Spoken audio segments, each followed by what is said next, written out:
This is Marcus Whitney's audio universe. Like, you gotta do the work. You gotta show up and just do the work.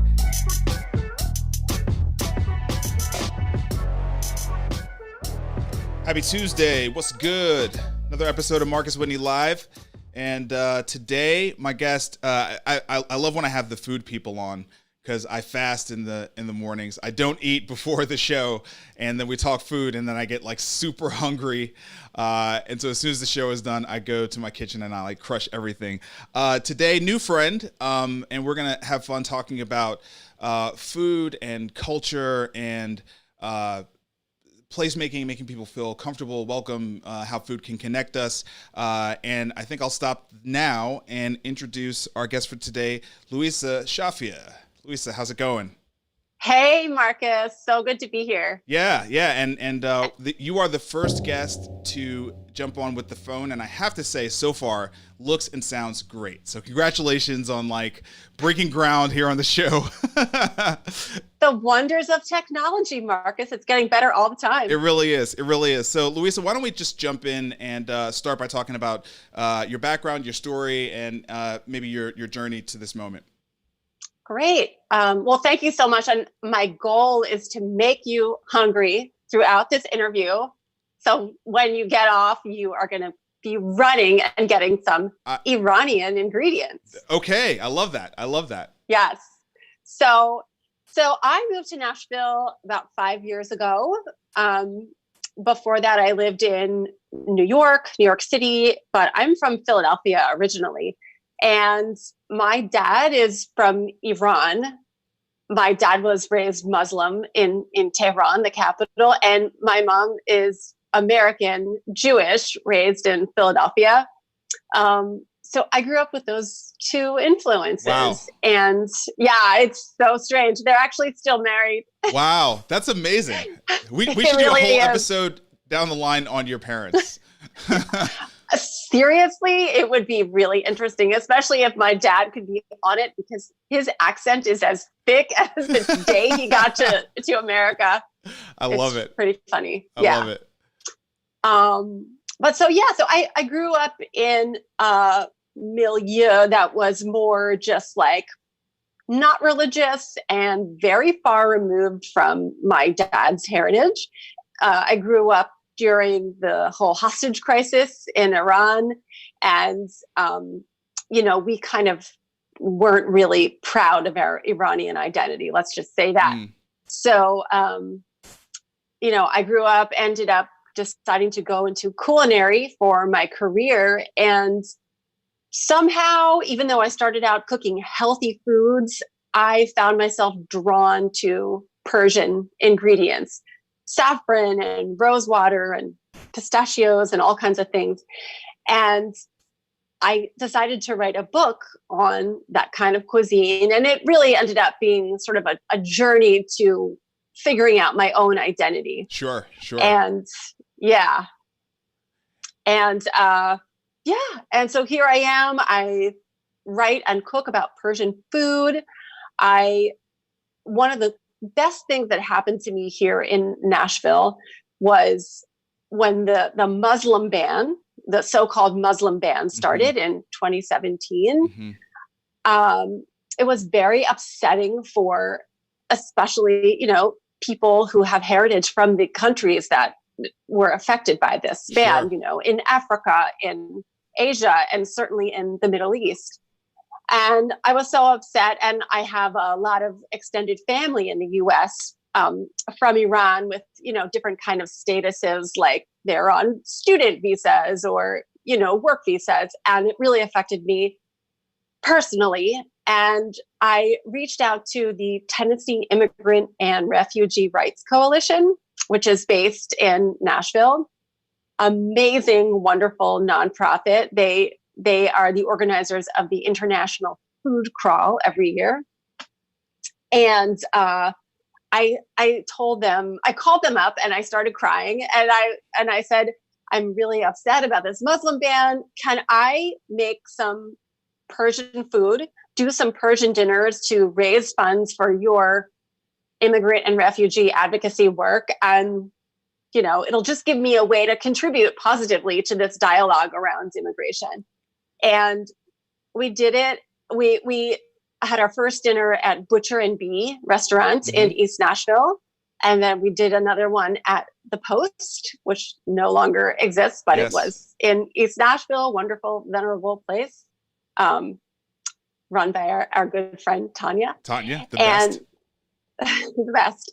And we got such an overwhelmingly warm response. So many people came who had never tasted Iranian food. And it was obviously open-minded people that came, but they all just felt so encouraged to find community on this topic in a positive way by sharing food together. And also, of course, it was just fun to eat delicious food. And so it became an ongoing thing. And I give these dinners in my home and at restaurants around the city. And we also invite all kinds of chefs from different ethnic backgrounds to do the dinners as well, because you may or may not know that Nashville has just such a rich array of immigrants from countries from all over the world. And they're all here. Many of them are around Nolensville Pike, where, sometimes they feel inaccessible if you're in downtown Nashville, but they're all there making amazing, delicious food. And it's just been a great way to connect was through this wonderful nonprofit, Turk. Yeah. So a couple of things. One, I do know Turk. Stephanie and I went through Leadership Nashville together. And Lindsay and I are neighbors. So I know I know the Turk team really well. Amazing organization. I have been to the food crawl. It is a hard ticket to get. It sells out every year, but it is an amazing day. It's so much fun, and you leave that day and you're just like, God, I just want to only come here to eat. You know what I mean? Because there's so much variety and there's all these like hidden gems and you're right. I mean, Nolensville Pike in Nashville, for those of you who don't live in Nashville, it is just an unbelievable strip. It's one of the widest streets and most trafficked streets in all of Nashville. But just driving up and down this strip, you will find unbelievable restaurants and grocery stores from all different nationalities, and everything is good. Everything is amazing, and the people are so warm and friendly, and it really, I think like it's such an important part of Nashville. If you haven't spent much time here, and you go downtown, I'm all for it. It's the tourism, I get it, but if you really want to understand where Nashville is heading, and what we're becoming, Nolensville Pike is a great place to go visit. So having said all of that, I also want to just talk about the role that food plays in being able to bring people together in ways that sort of disarms them. Where you talked about the hostage crisis. Unfortunately, the way that the American media and education system works, we get, consistently very, very negative connotations and associations with certain countries. And I would, put Iran in that category. I really right would. At the top. I would put it in that category of places where we think about Iran and we think about the hostage crisis and we think about terrorism and we think, like this is sort of what we think about. Not thinking about all the refugees who have had to flee from, places because, I don't know, maybe they don't agree with things that are happening, or, the rich culture that is there and the wonderful people that are there. And, all these things that don't have to do with politics and power struggles and, international dynamics and foreign policy and, like all those kinds of things, just like the people. What have you, tell me about some of the breakthroughs that you've had, bringing people in. And I know that generally speaking, people who do go on the food crawl are open-minded and are looking for the open-minded experience. But have you had any real breakthroughs of introducing people to Persian food and having them really kind of think differently? Oh my gosh. Yes. I mean, definitely breakthroughs around food. I won't say I've had a discussion with someone who was a super conservative and then decided to open their arms to, Sure. diversity. But actually most of the people that come to my dinners have never had Persian food before. And I've had the experience more than once of people tasting a fresh pomegranate for the very first time at one of these dinners and saying, I've seen these at the market and I've literally been scared of them and never known what to do with them. And they're so delicious. Oh my God. Yeah. And then also you were saying, the media just kind of generalizes a lot, and people come to the dinners and they say, oh, this must be just like, the Arabic food that I've had. Where's the hummus and the falafel? Right.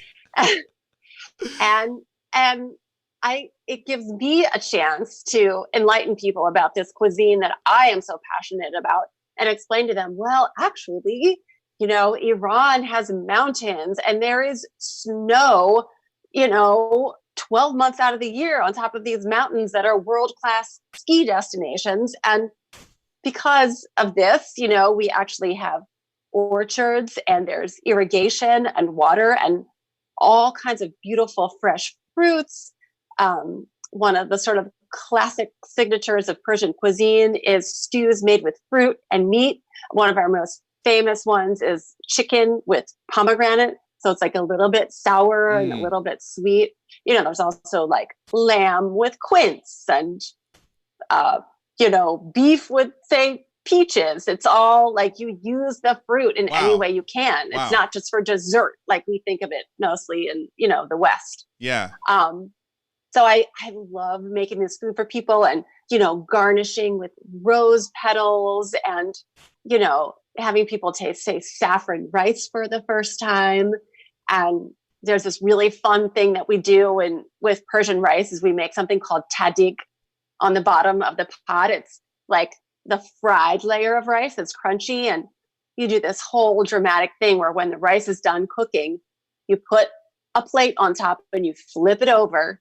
And the bottom is just like this crispy golden disc. And everyone's always like, oh, Did I see that on like a show? You made it. Did you watch the Padma Lakshmi I show think so. recently? Yeah. I saw that, what you're just talking about, like the making the rice and like the bottom layer is crispy and you flip it over. And like when you pull it up, you're like, yes, like it came out, exactly right. Exactly. Yes. And actually the woman that did that now I can't think of the name of Padma Lakshmi's series, but it's amazing. Yeah. The woman that did that, Naz Daravian, she actually came here to Nashville when her book Bottom of the Pot came out. And we did a Turk fundraiser dinner at my house. So she did that night and, she read some Persian poetry. So yeah. So what did you end up really learning about yourself? You said that this was the path for self-discovery for you. What were, you've already said some things that I didn't know. Like I didn't know, that there was snow 12 months out of the year. Like that was not something I knew about the terrain and the climate. So, what are some of the things that you learned that were just really big breakthroughs for you? Oh my gosh. So many things. Well, when I wrote the book, I had never had the opportunity to travel to Iran just because paperwork, my dad had left so long ago.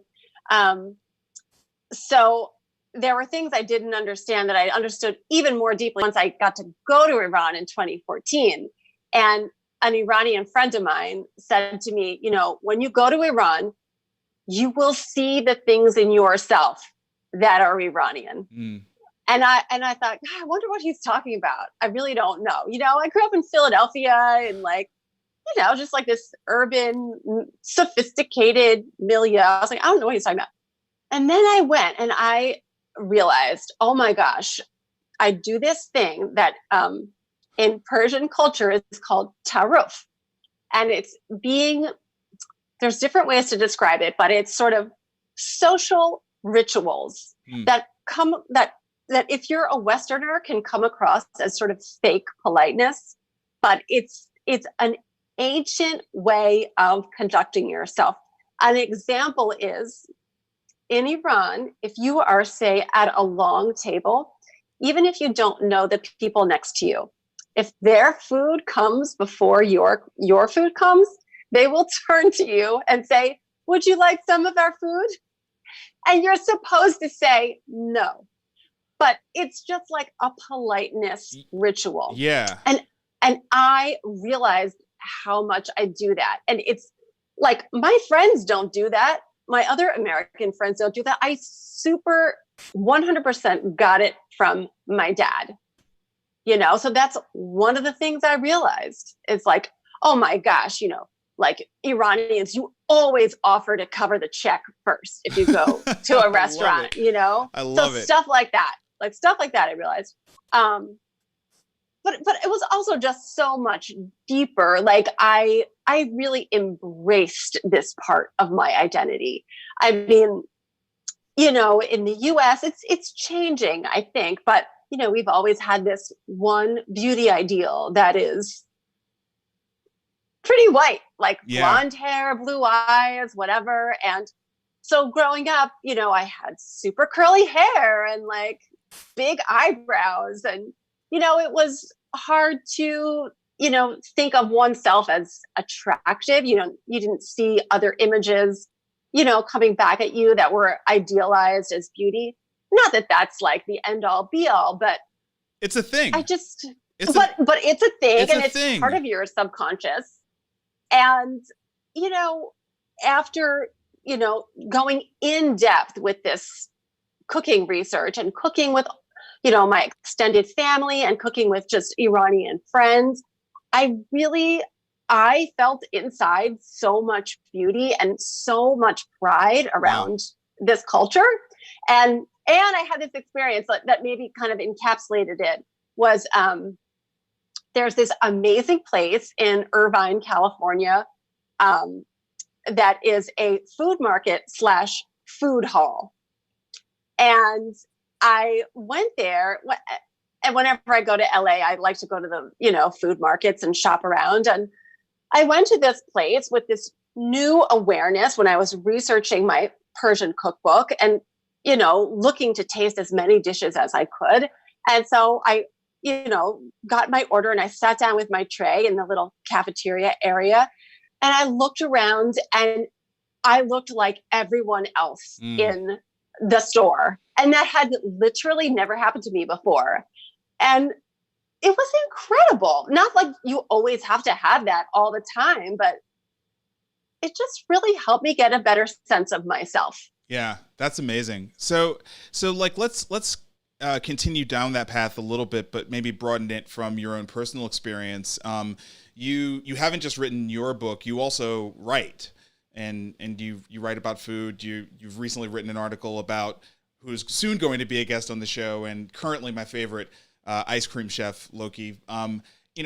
Talk about how that experience has given you a perspective on how important it is to represent diversity in the food spaces. I mean, I feel like right now we are having a coming to terms with embedded systems of preference and quite frankly superiority along ethnic and gender lines that are not good for anybody. They're just not good for anybody.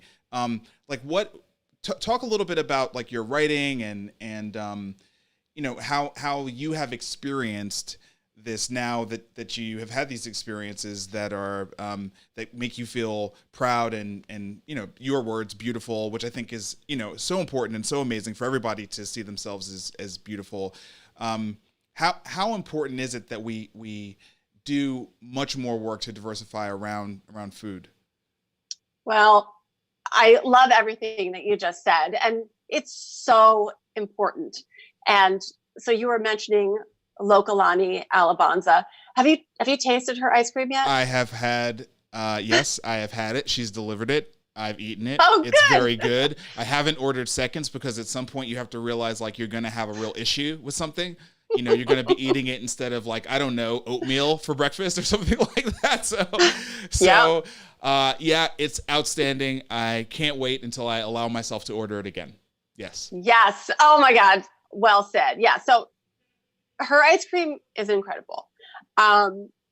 but she and I, when we met last fall, really connected because she also, through her food journey, was and is discovering her own identity. Yeah. And that is just, it's so important for everyone to be able to do, to feel like, you know, your heritage has worth and your heritage is worthy of being shared. Mm-hmm. And that is, you know, what the process that I went through and the process that she's going through. You know, her grandmother grew up in Tennessee and passed down a lot of her food traditions to Loki. And, you know, she's kind of now channeling those things into these beautiful ice creams that are so unique.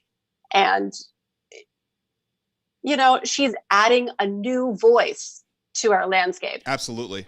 And that's valuable. That's valuable. Like, the more diversity we have, the better for all of us. That's how we learn about new, exciting things. Yeah. I mean, you know, quite frankly, like, it's just, to me, there's the aspect of heritage that is so important for us to be able to embrace and to use it to counter sort of the monolith of the narrative that the media gives us about people that aren't us.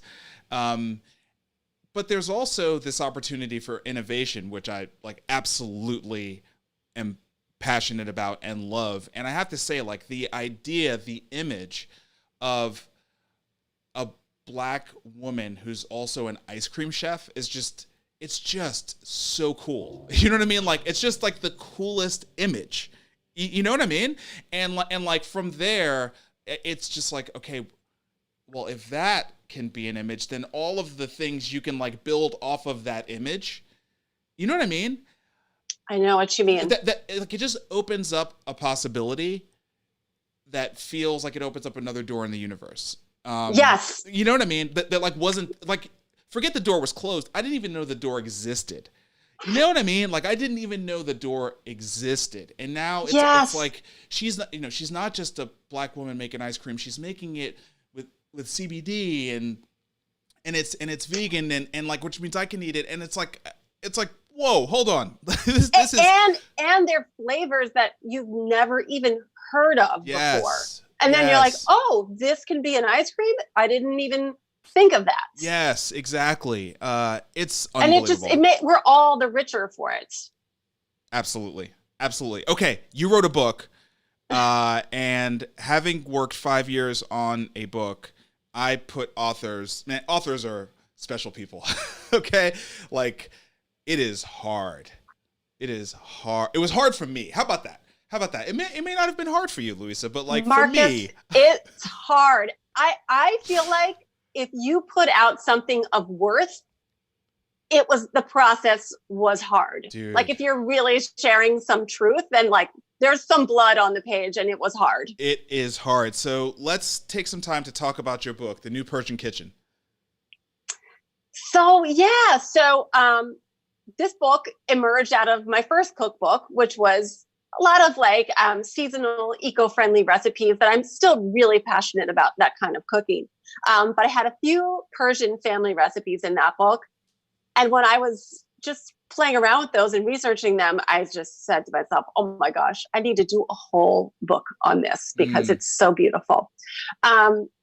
So Persian food has kind of had a reputation as being very, very difficult to make. You know, women standing in front of the stove for hours and days. And my thing was to kind of contemporize it a bit and simplify it for people. And, you know, maybe have some shortcuts in there and have like an emphasis on a lot of fresh ingredients and quick cooking. And so, yeah, it's just, gosh, I don't know. It's a pretty traditional format with, you know, the soups and salads, but then, you know, we have really special things in Persian cuisine like kebabs. So there's a section on kebabs. There's a section on making Persian rice because, you know, rice for Iranians is like pasta for Italians. It's a palette and I want you color it however you want. Yes. I want you to give me one key to making Persian rice. I am like a super rice fiend. Oh, yeah, I'm a super. So here's the deal. I'm coming up on a year of being plant-based. It's been very good for me because I like to fancy myself like a late in life athlete or around martial arts and weightlifting and stuff like that. Right on. But what I have really embraced through that transition is carbs. I love carbs. I eat them all the time. Bread and rice and pasta I love so much. And I have like recently in our house, my wife and my son have mastered making one of the simplest things in the world, which is just chimichurri. And chimichurri on rice. Yeah, seriously, that's a meal right there. That's like my last meal. It's the simplest thing on earth. And that's what I want for my last meal. So having said all that, what is tell me about Persian rice. Cause I'm just, we talked about like how hungry I'm getting. That's what I'm getting hungry for. So, okay. Yeah. Let's go on that hunger journey. Yes. So Persian rice, the final product when it's cooked should be like the opposite of, say, a Chinese sticky rice. Persian rice should be fluffy. The grains should all be separated and they should all be uniform and unbroken. And it should be very, very light, although it should be made with a ton of fat, usually butter, but you can do coconut oil, you can do ghee, you can do olive oil. And we always use the very fine basmati rice, white basmati rice. Okay. And, just one trick you can do to achieve that nice fluffy texture is to soak your rice in cold water. You can do it for an hour. You can do it overnight. Either way, stick it in the fridge and forget about it. And then rinse it out in cold water and you'll see all the starch wash out with that. That's what I was about to say. Yeah. So, because it's the same thing with like making like deep fried, French fries is like, you slice them up and then you like soak them and all the starch kind of gets pulled out of them. And so that allows them to be fluffy and stay separate. Yeah. Oh, well, yes. Well, let me tell you something, Marcus. You can make the crunchy rice on the bottom of the pot tahdig with rice and also potatoes. Oh my gosh. You do a layer of potatoes first, season with like a little turmeric and saffron, and then you put rice over those potatoes. You let that all fry a little bit in oil, and then you pile your fluffy rice on top. Well, it's been par cooked, and let that steam. And then you flip it over at the end and you have golden potatoes and rice on top of the fluffy steamed bits of rice. So how about that? That sounds... And you could have that all by itself. That sounds unbelievable. And I'm pretty sure I have basmati rice. I have a ton of potatoes in the house right now. And I think that's dinner for the night. I think when the show is over, you're going to give me a couple more tips, and I think I'm going to give that a first try. So before we started the show, you also were telling me, I guess, just recently about a new Etsy project that you've launched. So let's just touch on that really quickly, and then we'll wrap. Yes. Well, I have some very special Persian products that I sell. One of them is called a rice bonnet. And you put this bonnet over the lid of the rice pot. It looks like a shower cap for the bottom of the lid. And you put it on top of the rice as it cooks, and it soaks up the steam and the condensation. So it gives your rice a chance to be even fluffier instead of having the condensation drip back down and make it, sticky. So that's one of the things I sell on my Etsy shop. It's actually a very traditional old Persian cooking tool called a dam koni, but mine is made with organic hemp and cotton. So I have that, and then I have a Persian spice set. That's all the really random spices that you can't find at a grocery store, like rose petals, dried lime, barberries, sumac. And I've given so many cooking classes where people are like, where do I get this? Where do I get that? So instead of telling you to go to 12 different stores, if you want, you can order this beautiful, fragrant Persian spice set. That's one of the things I have. And then, of course, signed copies of my cookbook. Love it. That's amazing. Yeah. Cool. So I think that is a lot. And I'm going to start making some stuff tonight, but now I feel like my rice is not going to be as good because I don't have the bonnet yet. So I need to get the bonnet, and then I won't have the condensation going back into my rice, and it will be fantastic. I'm really excited about this. Yes. I'm really excited about this. Louisa, this was amazing. I told you 30 minutes goes really quickly. Any final just words of encouragement for people who may want to use this time where, quite frankly, we're not going out as much. We're spending more time in our kitchen. Other than going to your Etsy shop and just, clean house, fill up the cart, buy everything, because that's everything you're going to need. You get the cookbook, you get the bonnet, you get the spices, boom, you're perfect. But like, what other, just any words of wisdom or advice or encouragement around exploring, new cuisines, new cultures, in this time when, quite frankly, we could use food as a vehicle to open our minds and our hearts? Well, if you have the time and you're in Nashville, to go drive to Nolensville Pike to one of those wonderful restaurants, and they're all doing curbside pickup and, takeout. Go. Some of my favorite markets are Louisas markets. They have a whole bakery in the back where they make bread in these traditional ovens, this beautiful long flatbread. You can go in there, pick up a bag of that. They make kebab and stew, and you can take an order of that to go. Actually, they have the best shawarma sandwiches. But go, your people are probably bored of having the same thing over and over, or, going to just their local pizza joint to get takeout. Go try something new and go support an immigrant-run restaurant, because those people need support right now. Small businesses are having a hard time hanging on. So you're not just doing a good deed, but you're actually going to get a delicious meal. I love it. That is the perfect guidance. Louisa, thank you so much. And everybody out there, make sure to follow Louisa at Louisa Shafia, right? Yeah.